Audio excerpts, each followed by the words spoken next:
Therefore I tell you, do not worry about your life, what you will eat or drink, or about your body, what you will wear.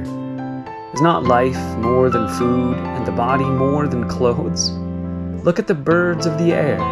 They do not sow or reap or store away in barns, yet your heavenly Father feeds them.